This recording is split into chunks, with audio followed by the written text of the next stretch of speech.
Well, good morning, everyone. My name is Mighty Stream. Today is June the 7th. I'm excited to be with you this morning. I hope you're doing good. I'm brought to you by Hope Through Navigation. This is our Hood Recovery Services, and you can reach me at recoveryofhope21@gmail.com. I noticed this weekend I did not get one single email. Not one single email. People are enjoying this fine weather. So I look forward to doing the Just for Today in a meditation with you for June 7th. I'm going to be adding some other well-known meditations to the selection. So just stay tuned for that. I need to figure out what works best for me when I do those particular ones. And I'm sure you will enjoy them. Wow. Okay, let's see here. Someone who believes in me. June 7th. Just for today, I will have faith in someone NNA who believes in me and wants to help me in my recovery. Basic text page 100. Oh, I am smiling. You can't see me, but I am definitely smiling. That is one of my most beautiful, well-liked quotes that we have from our basic text, that we need to find someone who has faith in us and who believes in us, wants to help us in our recovery. Let's see what the meditation says. Not all of us arrive in a automatically stay clean. But if we keep coming back, we find in Narcotics Anonymous the support we need for our recovery. Staying clean is easier when we have someone who believes in us, even when we don't believe in ourselves. Even the most frequent relapser, NNA, usually has one staunch supporter who is always there, no matter what. It is imperative that we find that one person or a group of people who believes in us. When we ask them if we will ever get clean, they will always reply, yes, you can and you will. Just keep coming back. We all need someone who believes in us, especially when we can't believe in ourselves. When we relapse, we undermine our already shattered self-confidence, sometimes so badly that we begin to feel utterly hopeless. At such times, we need the support of our loyal NA friends. They tell us that this can be our last relapse. They know from experience that if we keep coming to meetings, we will eventually get clean and stay clean. It's hard for many of us to believe in ourselves, but when someone loves us unconditionally, offering support no matter how many times we've relapsed, recovery in NA becomes a little more real for us. Just for today, I will find someone who believes in me. I will believe in them. That's a beautiful just for today meditation. I think that the thought that came to my mind is, some conversations that I've had with individuals in recovery. And I'll say, wow, man, that is a lot to go through by yourself.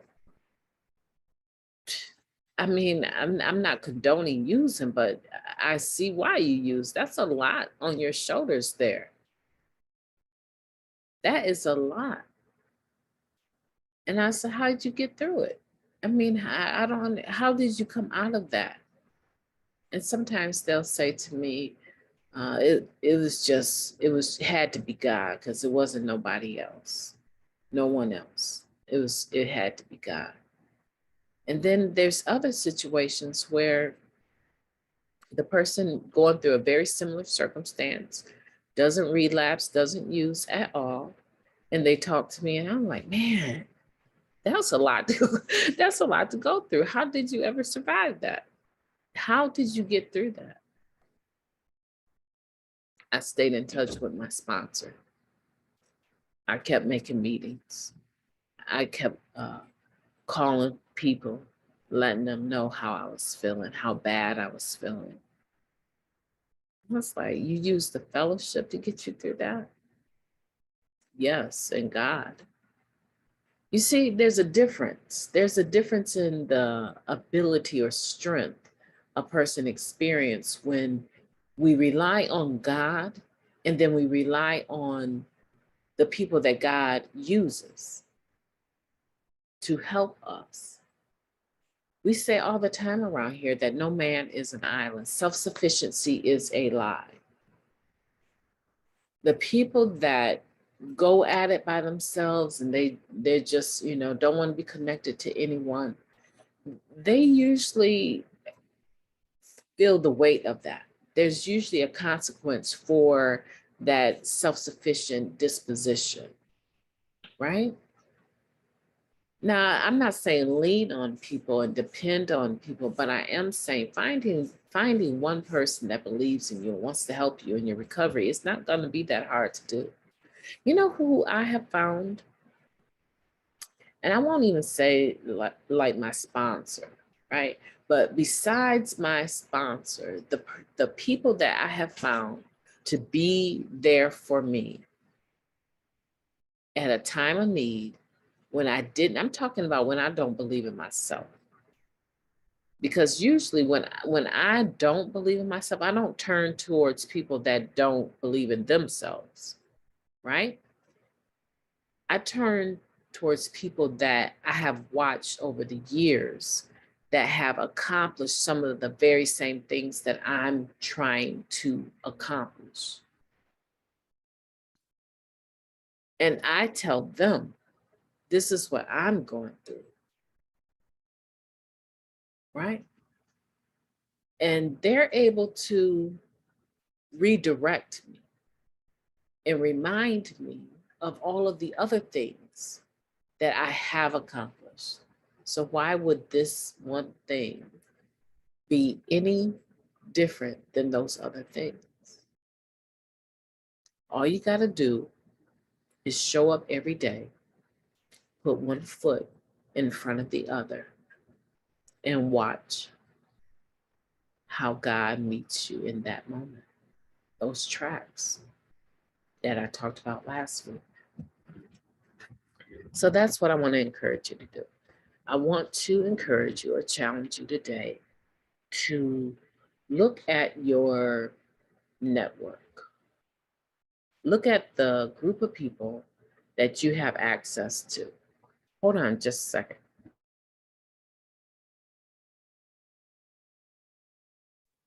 Thank you. I want you to look at a group of people that you have access to, and I want you to determine of those group of people, who are the ones that have faith in me? That I'm not saying you want people that sugarcoat stuff, but you want people that have the ability to hear you out and also interject in a manner that is effective for you. Because a lot of times our heart is not always receptive to others interjecting or giving us positive or even negative feedback, right? Our heart is not always receptive. We just kind of still have that attitude of being takers. We just want someone to listen to us, and we don't have the ability to take a breath, take a pause, and definitely not the spirit of humility where we can actually allow that other person that has spent all this time listening to us to actually speak and tell us what they're sensing or what they're feeling. It's time for us to stop wearing our feelings on our sleeves. It's time for us to move into more authentic type relationships, right? We need authenticity. And to be authentic means that the relationship, and especially with sponsorship, is a two-way street. Some sponsees abuse that, right? They see it as my sponsor need to call me. I'm not always going to be calling my sponsor. Well, I beg to differ. If we're talking about working some steps, this is your responsibility. And it's your responsibility to reach out and try to get that going for you. Your sponsor is not going to say, you ready to do step one? No, you say you're ready to do step one. And then your sponsor say, go ahead and do it. Let me know when you're done. I'm available on Tuesdays and Thursdays and Sunday afternoons, right? They will let you know their schedule. And then you work with that. A sponsor is not someone that is just hanging, on a chain that we can jerk anytime that we want. This is a human being that we've invited into our lives to give us input in regards to recovery, the 12 steps. That's why we're engaged with them, right? They have a working knowledge of the 12 steps and the spiritual principles thereof, right? And the traditions. And so that should be the foundation. That should be the main thing our relationship is built upon. And if you're not humble enough to receive feedback, then you might not be ready for that type of relationship. You might want to keep that sponsorship relationship in your back pocket and ready to pull out when you're ready to do the work, right? That doesn't mean not to be in touch with them. I'm just saying that the sponsor doesn't owe you anything other than to do what they agreed to do, and that's to be there for you and work with you through those steps. A good question a sponsor should always ask is, what step is that? This situation, what steps can you actually apply to this? Because a lot of times your sponsee may not know. They just know that these emotions have gone array and I need to reel them in before I end up using. Okay. So today, my challenge is real basic. Look at your network of people that you have access to that don't run when they see you coming, right? Look at that network of individuals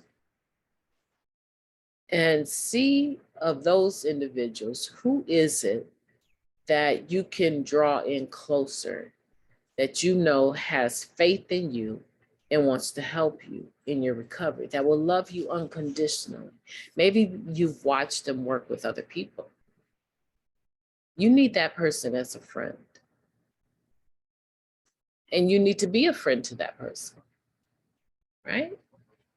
Today, people are going through so many crises.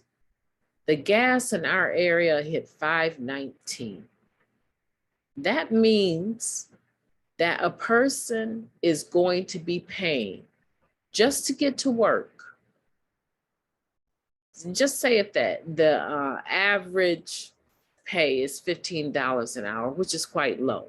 But just say the average pay is $15 an hour before taxes. So after taxes, they're walking away with about $13.25, $13.50 at the most, right?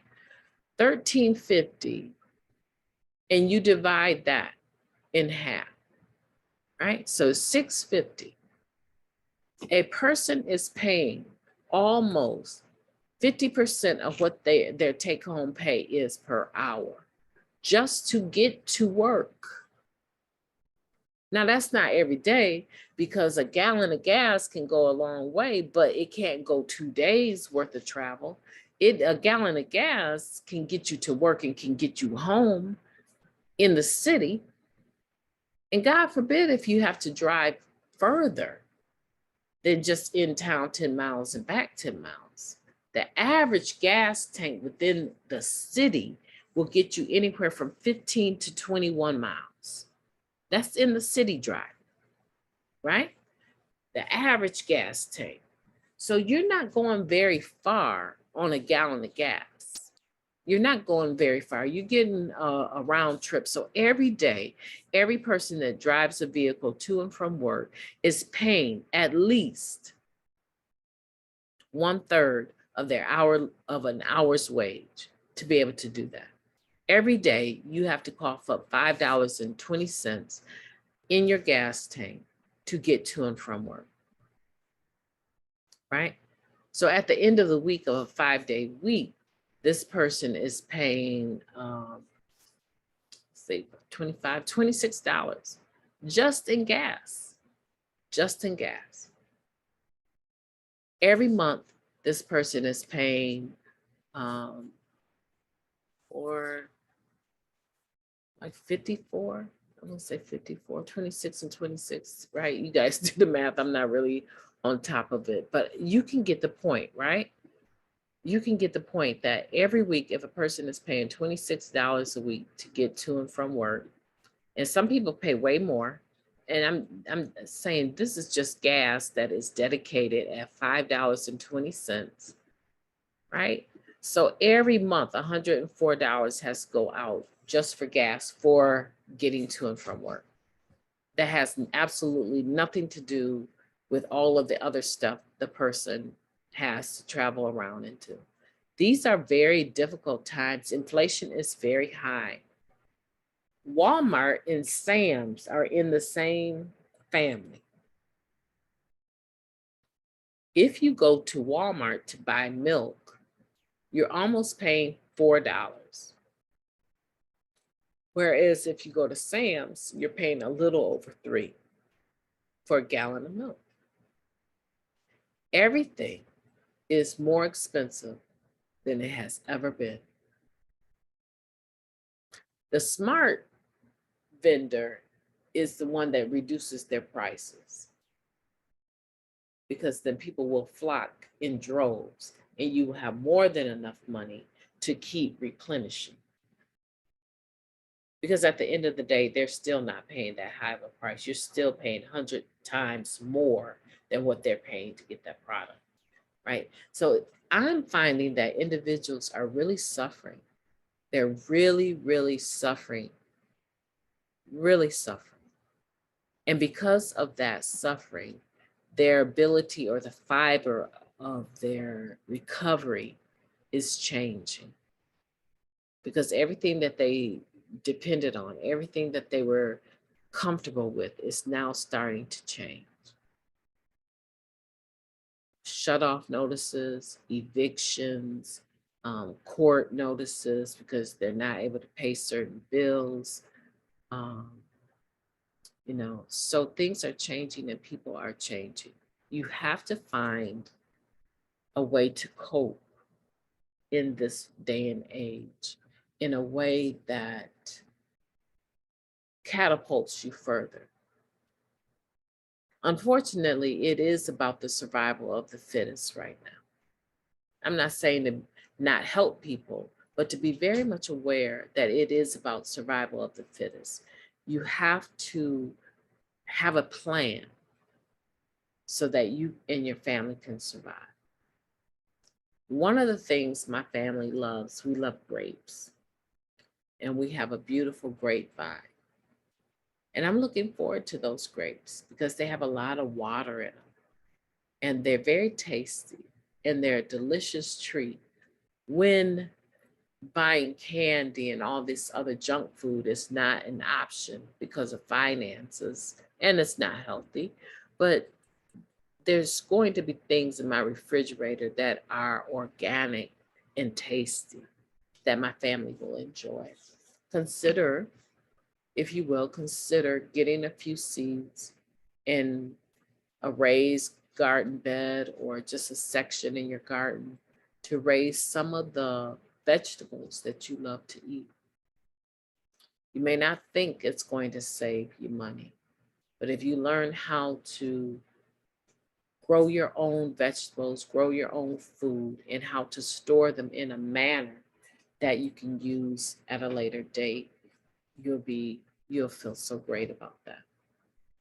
These are times where we have to also, as the reading said, believe in the people that believe in us, but find someone that believes in us. And we have to have that relationship, authentic relationships. So I hope that was helpful for you today. I hope that I think I went on a rabbit trail about growing food, but it's important that we're mentally healthy, that we're whole in every way. And the more that you can do to provide in times of difficulty and not be worried about finances, the better off you will be, right? Maybe start a community garden. Maybe get some of your friends in the community that you're cool with, right, in recovery, and everyone, obligate themselves to work in this garden in maybe one person's backyard that has room for a garden so that we all can benefit and eat. Potatoes are easy to grow on your own. Oh, I'm back on that tangent again. Oh my gosh. Well, I'm thinking about you guys. I do believe in you, and I hope that today will be a beautiful day for you. Talk to you tomorrow.